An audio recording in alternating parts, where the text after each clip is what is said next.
Hey squad, it's Brandon from the Bantu Sun. Thank you so much for joining me today. So I wanted to hop on and give you my Bantu sense on what's going on right now in France.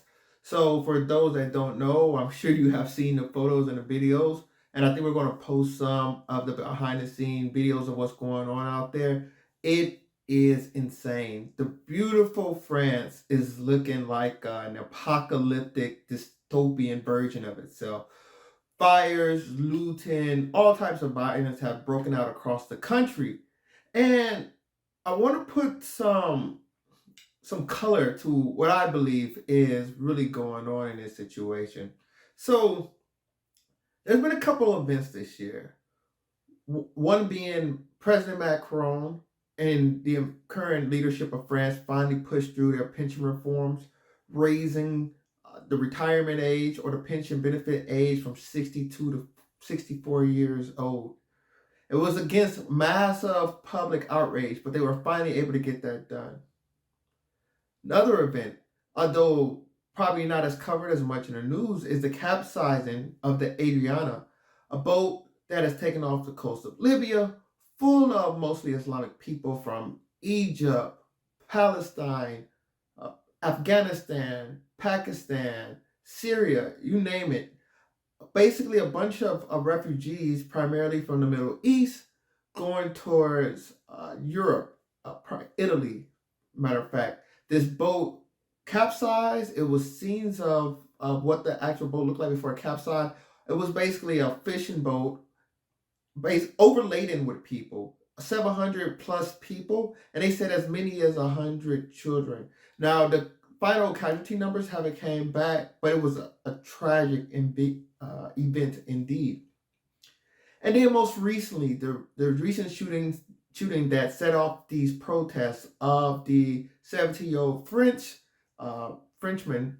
child, I would say, a teenager of Algerian ancestry, where it was basically at first they tried to make it seem like he was resisting arrest, etc. Maybe even try to hit a police officer.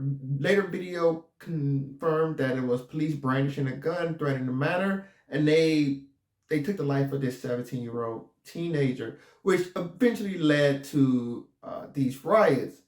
Now, of course, the riots are just the culmination of pent up frustration and venting that is already underlying the culture of the country. But it's been pure chaos. And I think all three of these events are related.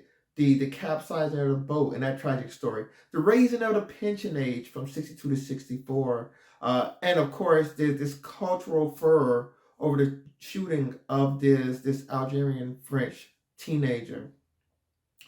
So this is a geopolitical channel and not a political channel. I'm not so much into the bickering between factions and parliaments. I try to find meaningful discourse, of course. I'm dealing with a lot of leaderships and administration, but a lot of the finger pointing and blaming game, I just know that's political gamesmanship, right?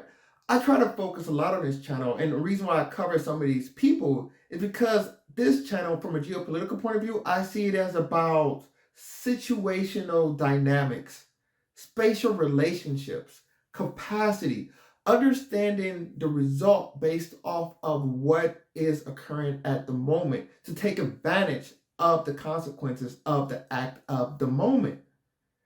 See, democracy, as they say, is the worst form of government outside of every form of government. So it's not a knock against politicians or democracy. It's just saying exactly what it is. And a politician kind of gets elected by bribing all people, right? No politician says, elect me, and I am going to make government less of an interference on your life. Government will be a fraction of the size when my administration finished than it is today. All governments grow exponentially. It is the will of power. I try to emphasize the individual growing their own empowerment as opposed to outsourcing their empowerment to government officials who promise everything, deliver nothing, and blame others. Another aspect of this is why I'm not a big politically heavy person, is because I think people kind of get the leadership they want.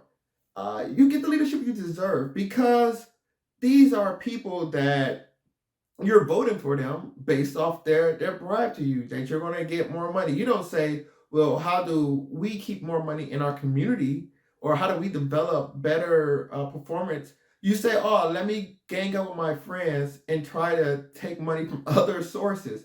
So you kind of hiring the politician as a hitman. Now, what do I mean by this? Europe has fully embraced the welfare states. Their taxes are horrendous. I think basically around an average of 40%. The government health care, etc. Now there are of course, there are cultural norms, but these politicians, they're not from other countries. They're a product of the culture. So if these politicians were so against the cultural beliefs, the elites and the structure wouldn't keep them in power. So because Europe has embraced the welfare state, they got a lot of bills because the politicians aren't taking your money and investing it. They invest a fraction, but guess what? They're going to get their agency fees, and they're going to make sure that they're living a decent life and that they're making deals and relationships because these are people and people are self-interested. This is human nature. These aren't saints. And even if they were saints, would you really want a saint? Would you want people doing so-called morally virtuous things with your funds? Maybe they feel as though it's too many rich people and set banks on fire. So it's just the way the nature of the game works. And to be a politician, you got to have a lot of influence. You're kind of like at the height of the game. You got to be able to appeal to the elite, make them feel safe and secure about their economics. And then you also have to appeal to the middle and working class to make up the bulk of the population. Now, the problem with the welfare state and socialism and bigger government is it's a game of hot potato. And you don't want to be the last one holding the potato when the music stops. But that pretty much is what inevitably happens as more and more people try to figure out different ways to earn money because a lot of their money is being soaked up by the state and its infrastructure and managing the bureaucracy. And no politician, as I said, they are a byproduct of the culture. They know the culture more than anybody else. No politician is going to go to the people and say, guess what? We're going to need to higher your taxes to pay for some of these benefits. We didn't invest your money, and actually we kind of squandered most of it. And because of our demographics, we need to figure out new sources of income because we need more people to basically nourish us because we're running a deficit. So what we're gonna do, we can higher taxes, we can increase working hours, like make you guys work longer, or raise the benefits age 62 to 64, or we can cut benefits. Now, who's voting on that in these countries? Nobody's voting on that. So what do? Is they kind of do like a blind eye type of thing with immigration. They say, okay, we're not going to make you pay higher taxes. We're not going to make you work longer. We're not going to cut your benefits. The people is like, man, I really like you. And so what do the politicians do? Is they still missing the money. So they say, okay, we need to get somebody that is going to work longer, somebody that is going to take less benefits, somebody that can come in and pay taxes to try to keep the freaking potato in motion. We're running out of people to toss the hot potato, and we need to replenish our forces. And that's what this mass immigration is about. A lot of these countries in Europe have horrible demographics. I think Germany and Italy probably have some of the worst in the world, and France not too far. No, as well as East Asia. East Asia is really bad as well. And the difference is Western Europe in particular they're not saying we're not going to take the diminishing lifestyle, bring in the migrants, and you getting this youth of people that's coming in, some from war zones, etc. But they're coming in, they're working for the lower wages, they're off the books, but they're paying benefits and the taxes, they're paying into the system, they're contributing to the system. So you get all these people, these basically economic migrants that come over and contribute to society, but because they're from a different background, there's some culture conflict, right? So America has this as well with Latin America, but of course, America is primarily a Protestant country, and Latin Americans are mostly Catholic. Everybody loves Jesus. There's a little closer affinity Canada, even though they're not bringing in as many migrants, it's a close trade relationship, and it's another Anglo speaking country. So I think America really is working on that bridging that gap, and things such as North American free trade has all been built around that, building this gap with bringing in more migrant labor. And America is very open to migrant labor, but our migrant labor isn't we're not bordering hundreds of millions of Islamic countries. America has fully embraced the diversity of its culture. There is no prototypical. I believe America is a little bit more open to a distinction. Whereas I think Europe is still Europe. I still think a Frenchman looks a certain way, a German looks a certain way. I think UK is a little ahead on this, but continental Europe in particular, I think is coming to terms with this. I mean, all of a sudden you get the request for Muslim call of prayers, in some of these picturesque castle backgrounds, and you hear Muslim call the prayers. So it's like medieval Europe meeting medieval or meeting Islamic culture, and this classic culture is creating a lot of backlash.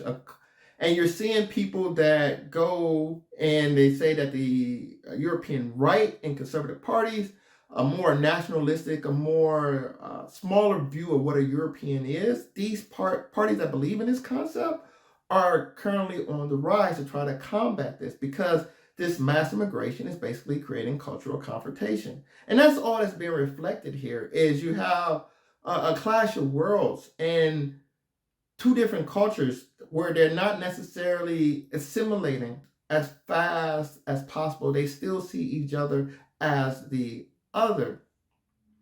So it all boils down though to the idea of entitlement, which I think socialism and welfare state creates. And entitlement is nothing but the weaponization of envy. The idea of I want that goes to I should have that. And the politicians affirm that belief to you. But like, oh yeah, you should have free healthcare. You should have free education. And I think there are various ways around simple things like this. Because how horrible is this concept? Why do a government want to raise the pension age? It's too many people living. This is what happens when you entrust government with your well-being. What's going to happen between 62 and 64? They're hoping that more people don't live and try to claim their benefits to make up for the gap. How sick is that? That mindset. So as either that or bring in more migrants, and a combination of both, because nobody's corrupt in Europe. They only use the word mismanaged resources. Nobody's corrupt, right? So it's going to be interesting to see where things go from here. But I think Europe really is going to have they're going to have some growing pains right now, because the welfare state's not going to stop and the migration is not going to stop. So it's going to be an evolution of what Europe's going to be, and we're going to see how hard the cultural backlash is going to be in Europe in that transition. When you look at that migration pattern, it's kind of a line down Central Europe, because Eastern European countries aren't bringing in the labor, but they also don't have as much built up welfare state as these older, poor demographic Western European nations do have. Another thing that I've been hearing people talk about is exodus. Exodus from Europe to places like South America, where it's more culturally aligned. It's not as inundated with Africans and Middle Easterns and Asians, and some Europeans even looking for that as an outlet. But I tell you what, they're not going to do. What the French and other Western Europeans are not going to do. They're not going to look in the mirror, say we created this culture of entitlement. We created this false idea that you can have productivity without being productive. You can sit there and stack government benefits and not have severe waste. And their role in creating that culture, their role in promoting and electing people that fomented this culture, cooked this culture up, and instilled it. That's not going to happen. And they're probably going to take as much as accountability in resolving this issue as they did, unfortunately, in creating this issue. So prayers to the many people that travel across those seas that are just looking for a better way of life, because their country was bombed out or because of bad trade deals keep them out of global markets. And we can only hope that this situation resolve itself in the most humanitarian way as possible. But those are my thoughts. Thanks for joining today. I'd like to hear your thoughts. Comment below, like, share, subscribe if you enjoy the content. Until next time, take care. Bantu up.